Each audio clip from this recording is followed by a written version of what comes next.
Agar hozir qo'lingizda pul bo'lsa, lekin sizning ichingizda o'ynash istagi paydo bo'layotgan bo'lsa, bu videoni oxirigacha ko'ring. Chunki qimor qaramligi ko'pincha pulni emas, insonni qaror qabul qilish qobiliyatini o'g'irlaydi. Ayrim odamlar men xohlagan paytda to'xtata olaman deydi, ammo bir nechta kundan keyin yana xato qilib qo'yadi. Assalomu alaykum aziz do'stlar. Qimordan chiqishning yo'llarini ko'rib chiqamiz sizlar bilan. Bugun birinchi qadam, ya'ni moliyaviy nazoratni eng yaqin do'stingizgami, ishonchli insoningizga topshiring. Chunki qimordan chiqish yo'lida eng katta xavf bu sizni qo'lingizda tez foydalanishi mumkin bo'lgan pulni bo'lib qolishi. O'zingiz tasavvur qilib ko'ring. Sizni qo'lingizga pul tushib qoldi va miyaga qanday signal boradi? Bir marta o'yna, yutqizganlarim qaytarib olaman degan signal boradi. Kommentariyada o'z fikrlaringizni qoldiring. Sizni qo'lingizga pul tushsa, shunday fikrlar paydo bo'ladimi? Ha yo yo'q.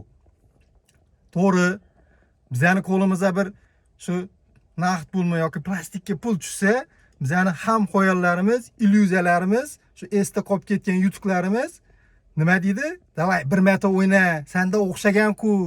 Shu yutqizganlarni qaytarib olaman, hozir kredit to'lay olmayapman, bittada hamma qarzimni yopib olaman degan ham xoyollar bo'ladi. Va biz nima qilamiz? Shu bir o'zimizning omadimizni yana sinab ko'ramiz. Yana qimorga, stavka, onlayn kazino, yana shu botqoq, qarzdorlik botqog'i yana yutqizish, shu aylanani takror xato qilaveramiz. Demak, aziz do'stlar, shunday paytlarda biz nima qilishimiz kerak?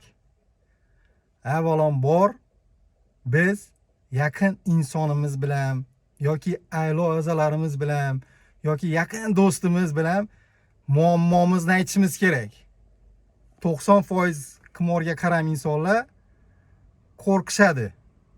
Qo'rqoq bo'lishadi. Uydagilar bilib qolsa nima bo'ladi? Yon atrof bilib qolsa nima bo'ladi? U nima deydi, bu nima deydi deb qo'rqadi.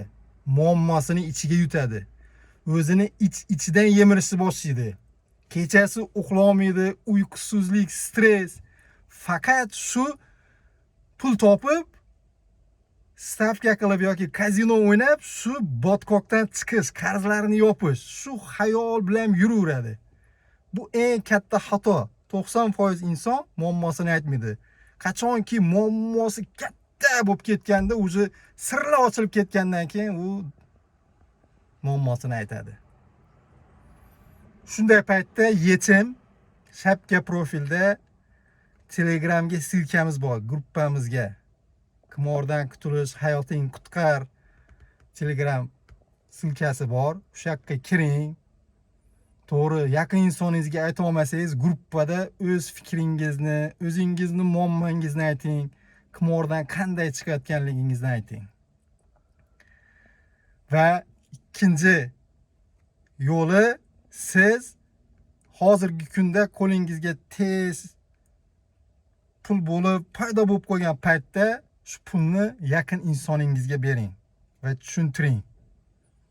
Men tajribamda eng yaqin insonim bu onam bo'ladi yoki ayolim. Pulni berish kerak, tushuntirish kerak. Pulni shu kundalik xarajatimga bering, boshqa payt so'rasam bermang. Yoki hozir 100% shu oylik maoshlarimiz plastik kartaga tushadi. To'g'ri, biz pul berganimiz bilan bu yoqda planlashtirib qo'yamiz. Plastik kartani SMS xabarnomasi boshqaruvi bizda-ku. Ha, tashab orada o'ynab yuraman deb. Bu ham noto'g'ri. Kerak bo'lsa, shu plastik kartani SMS xabarnomalarini nomerini shu oyingizni va ayolingiz nomeriga ulab bering. Chunki siz qimor o'ynashni oldini olgan bo'lasiz. Chunki stavka qila olmaysiz, poполнение qila olmaysiz. Demak, aziz do'stlar, birinchi qadamda shu moliyaviy nazoratni yaqin insoningizga topshiring. Shu siz ham hozir qimorni tark qilish yo'lida bo'lsangiz, biling, siz yolg'iz emassiz. boshlagan ishingizni oxirigacha yetkazing. Qimordan chiqsa bo'ladi. Qimordan chiqish yo'llari bor.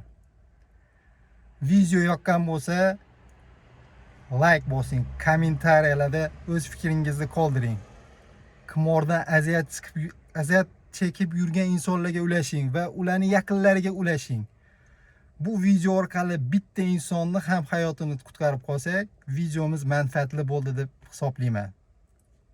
Keyingi videoda keyingi qadamlar to'g'risida gaplashamiz. Bu videolarni o'tkazib yubormaslik uchun obuna bo'lib qo'ying.